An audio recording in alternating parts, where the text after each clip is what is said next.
we'll go to Alex Kennedy. Alex? Hey, RJ. Just wanted to ask you, this is such a unique year. Everything is virtual, obviously. What's it been like, adjusting to that? And what are some of the challenges that, have been presented because of everything being virtual? I think, with everything being virtual, it's definitely been, a different year, to say the least. But, just keeping your mind sharp, knowing that, this too shall pass. So I think, with the virtual, the draft and the pre-combine stuff, you just got to stay locked in, honestly.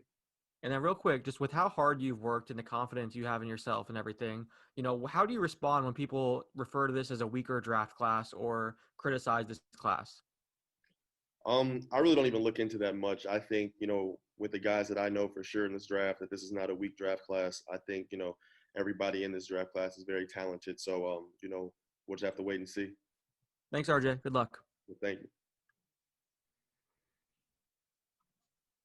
Okay, the next question, we'll go to Brian Lewis. Hey, first off, thanks for doing this. I'm curious, I've seen you linked with the Nets and a ton of mocks. A two-part question. I'm curious, one, are you scheduled to speak with them, or have you already spoken with them? And secondly, being New Zealand, do they still talk about Sean Marks down there and his influence? For the first part of the question, I haven't spoken to the Nets yet. I don't know if I'm scheduled to. I wouldn't, doubt, seeing them on, one of my next interviews. And then in New Zealand, I've definitely heard Sean Marks' name a bunch of times in New Zealand.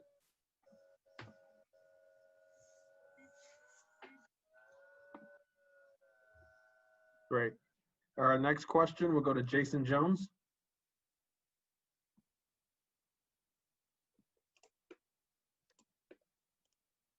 Hey, RJ. Hey, how you doing? All right. Just quickly, I want to know, have you met with the Sacramento Kings at all at this point? Yes, I've interviewed with Sacramento. And just how did that go? And what did they want to see about you and how you might fit with them? It was really kind of a kind of introductory Zoom call. Just not really much basketball, just kind of getting to know me. Mm-hmm. And was that with the new GM or just the other staff? This is before then. Oh, okay. And just the one last quickly, just how do you see yourself fitting in a situation where you could be playing with a young point guard, like a De'Aaron Fox type, and maybe some younger guys around you in the backcourt? Just how do you think you'd be able to acclimate yourself in that situation? I think honestly, I feel like playing with De'Aaron and playing with other young guys, it kind of goes to my strengths. He's a fast-paced point guard that can get downhill and score at will, and I think me and him would complement each other really well.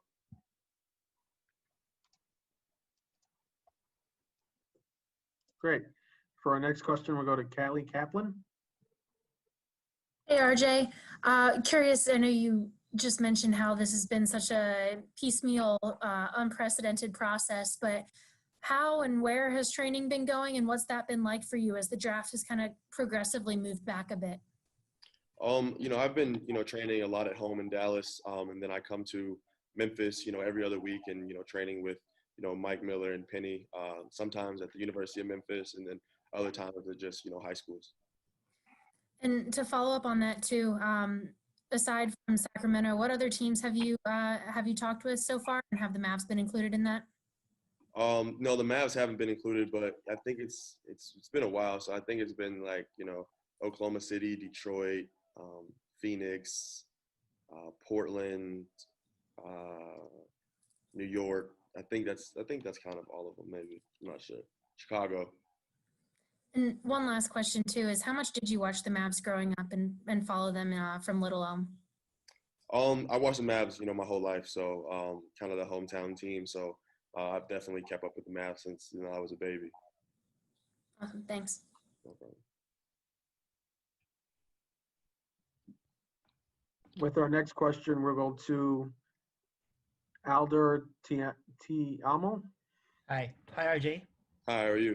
Yeah, thanks for doing this. RJ, since you've mentioned that you've already interviewed with the Knicks, what's your take away from that interview, and how do you view them as an organization with all the changes that has been going on? I think the changes that they made are great. I think Coach Tibbs is a great coach. The interview went really well. It's hard to play in New York City with the bright lights. So, that was kind of some of the focus with New York. But, I definitely think that they're a great organization, and, I think they will be, back where they should be soon. Did this happen before the lottery or after the lottery? I think it was either right before or right after, one of the two. Okay, thank you. Thank you. Our next question will go to Kiko Nesion. Hey RJ, hope you're doing well right now, you and your family. Thank you. You mentioned you've been working with Mike Miller, specifically on your jump shot. Of course, he was a great three-point shooter.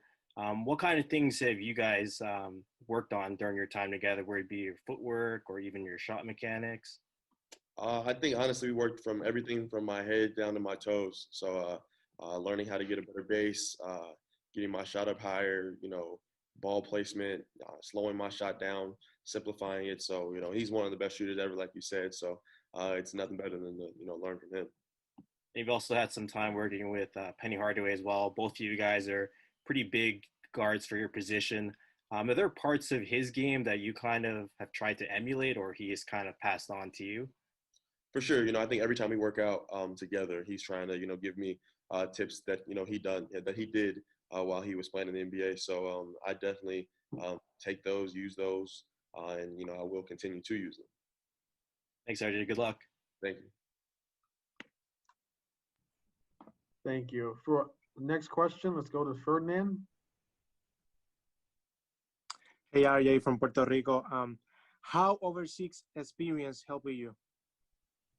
I think the overseas experience helped me a lot, playing against grown men, being on a professional team. I think, that's enough in itself. And I feel like, definitely with my basketball play, learning how to be a pro and, learning some things that I think I wouldn't have learned in college. What do you think about a potential fit with the Pelicans? I think, the Pelicans are a great team with a great coaching staff. I know, you have Zion, Brandon Ingram, who's I think, the Pelicans are a great team with a great coaching staff. I know, you have Zion, Brandon Ingram, who's great, Lonzo. So those are all guys that are. Thank you. Thanks. All right, for our next question, let's go to Josh. Thanks. All right, for our next question, let's go to Josh Robbins. RJ, thank you very much for doing this. We appreciate it. So much. For those of us who aren't very familiar with qualities and attributes you bring to the table. Yes, I definitely think, I bring that fast-paced, energizer guard. I think I can attack down the hill, get my teammates involved and, kind of just be a pest on defense and, kind of just do the little things. And, with working with Mike Miller, being able now to, knock down the open three, the open shots. And for those of us who aren't too familiar with how you got to this point, who are some of the people who have helped you get here? Yes, I definitely think, my family, of course, my dad, my high school coach, Rusty Segler, those are kind of, the biggest people that have helped me get to this point. Thank you very much. Thank you. Thanks. For our next question, let's go to Alan Gilio. Hi, RJ. Hello. I just wanted to know you play both the one and the two position in New Zealand, both on ball and off ball. The flexibility of your game is, I think, a major strength. How would you describe the change between having the ball and not the ball on offense for you? I think that just comes with confidence. I feel like, I can play, the two guard position and the one, at a high level. I feel like, definitely just being comfortable with having the ball in your hands is a great skill to have. But then also the ball's always not going to be in your hands. So definitely, learning how to be, a real two guard and a real point guard. Yeah, you run some pick and roll, but you also had for me one of the best bursts in the draft, I think. How do you think you can improve those stuff that you will help for sure on offense for you in the NBA? I think a lot of the NBA is, half court offense. So, definitely, getting my IQ sharper on pick and rolls, knowing all my reads. And, that's why, I'm working out with, Penny Hardaway because, he was the best at that, I think. And, that's just only going to help me a lot more. Thank you very much. Thank you. Great. And from our next question, let's go to Rob Schaefer. Hey, RJ. Thanks for doing this. No problem. You listed the Bulls as one team that you've talked to in the pre-draft process. I'm wondering if you remember when you had kind of been in contact with them, who you spoke to, and kind of what your impressions were of the organization. I think I spoke to the Bulls. I think it was kind of early when, teams could start doing Zoom calls. So this was probably earlier in the summer. And I think almost, everyone was on the call but the head coach at the time. And, my impressions of them were, they were a young team with young talent and looking for another piece to, want to win. And I think, that's a great attitude to have, definitely. Have you thought about kind of what a fit between you and the Bulls would look like given the way that their team is kind of constructed right now? For sure. I think the Bulls have great young players. I get a lot of comparisons sometimes to Zach LaVine. So that's definitely a player that I've looked up to, while he's been in the NBA. So definitely feeding off him and, another great scorer in Kobe. And then, you have, Wendell and then, Laurie. So those are two dominant, forwards that can definitely make some noise. All right. Appreciate your time. Best of luck with everything. Thank you. Great. Thank you. Next question. Let's go to Kai Carlin. Hey, what's going on, RJ? Again, thanks for doing this, man. No problem. I know you said you haven't talked to them yet, but the 76ers are a team that I don't know if you pay attention to any mock drafts, but you've been mocked to them a couple times.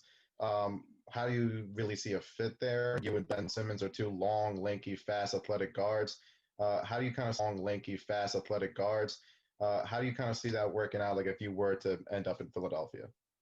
I think that would work out great. Like you said, Ben Simmons is I'm kind of the same. I think, well, he's, quite taller than me, but at the same time though, I feel like it would be a nightmare for, especially offensive players going against, two guards, on defense and with Matisse too, being a great defender in him. So I think that's definitely would be, a great 3-guard setup.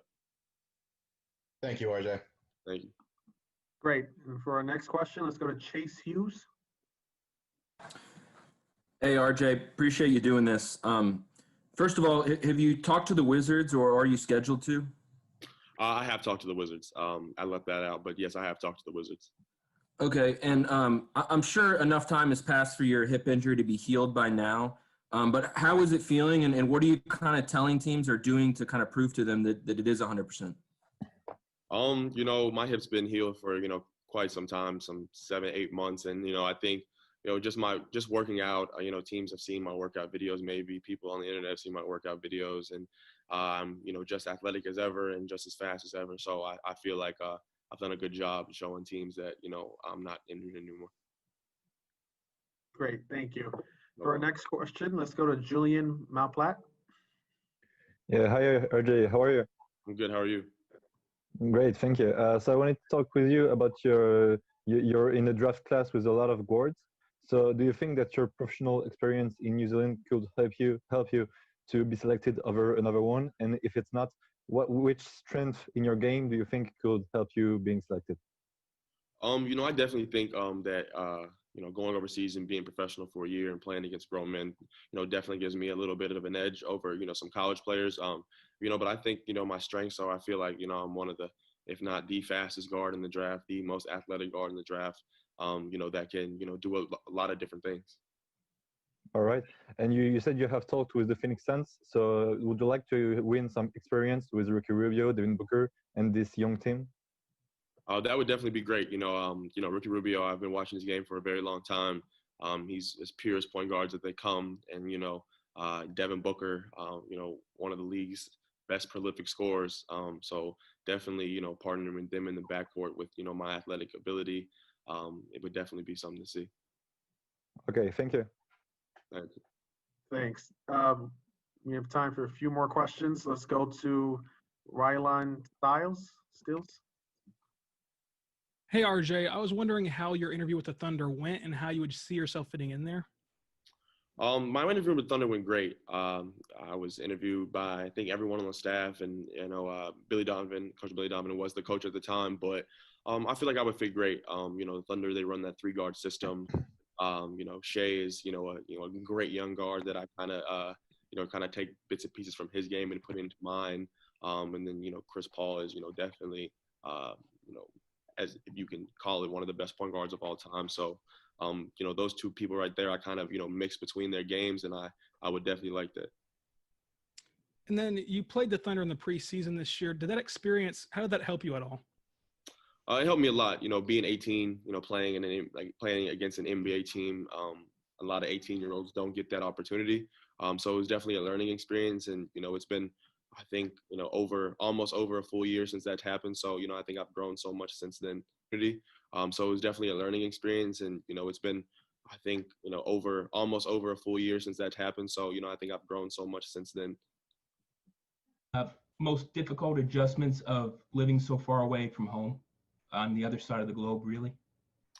I think the most difficult thing was probably just not being around friends probably for the first time in my life. So I graduated high school a year early, so all my friends were still at school and doing prom and going to different kind of events, and I was halfway across the world playing basketball. So it was a little challenging at first, but I got through it. Have you had any discussions with the Orlando Magic? I haven't talked to the Orlando Magic yet. All right. Thank you for everything. Thank you. Okay, we have time for about 2 more questions. Let's go to Callie Kaplan. Hey, RJ, I wanted to follow up here. You mentioned obviously following the Mavs since you were a little kid. What memories do you have of growing up around Dallas and watching those What memories do you have of growing up around Dallas and watching those teams play? There's great memories, especially, that championship that, the Mavs got, being at the games when I was a little boy. I think I met Kobe my first time at a Mavs game. So I have so many memories from, being a Mavs. Being a Mavs fan growing up. And since you've kind of risen through the basketball ranks, have you had any sort of personal interactions with either players on the team or coaches? I'm really good friends with, Coach Melvin Hunt, who's with the Mavs. I'm really good. Are people within the organization? I'm really good friends with, Coach Melvin Hunt, who's with the Mavs. I'm really good friends with his son. I've had to interact with all of them. It's been good for me. Have you let yourself kind of think about what it might be like to possibly have the chance to play alongside Luka, Kristaps, and kind of that core they're building there? I have thought about that, and that would super, it'd be super sick, to play with 2 great players like that in a great organization and a great team, and then being the hometown kid. Thanks, I appreciate your time. Thank you. Great, thank you. And with our final question for today, let's go to Kai Carlin. I already asked mine. I didn't have my hand up. Oh, okay. Sorry about that. Okay. Okay, we have time for one more. Let's go to Alan Gilio. Our final question for today. Thanks. Yeah, RJ, you talked about being compared to Zach LaVine. Who do you model your game after in the NBA today? I would say in the NBA today, Zach LaVine would be one of them. Jamal Murray. I think those are the 2 guards, I watch the most. Zach LaVine being, a superb athlete and, and a prolific scorer. And then, Jamal Murray just kind of being able to, just do everything I can see now. So definitely those 2 people. Thank you very much. Thank you. Great. Thank you, RJ. We appreciate you taking the time today. Good luck. Good luck throughout the rest of this process. And thank you. No problem. And to all the media, thank you for joining this afternoon and enjoy the rest of your day.